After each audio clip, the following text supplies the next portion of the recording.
হঠাৎ সেই স্তব্ধ বাড়িটাতে কার জানি পায়ের নুপুরের আওয়াজ পাওয়া যায়। সেই আওয়াজটা যেন তাদের খুব কাছে এসে থামে। আরজু সেই আওয়াজটা শুনে সাহস করে পেছনে ঘুরতেই যা দেখল তাতে তাদের কলিজা শুকিয়ে গেল।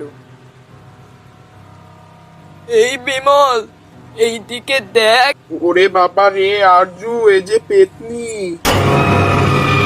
বিমল সেদিকে তাকাতেই দেখল এক ভয়ানক পেতনির চোখ দিয়ে রক্ত ঝরছে।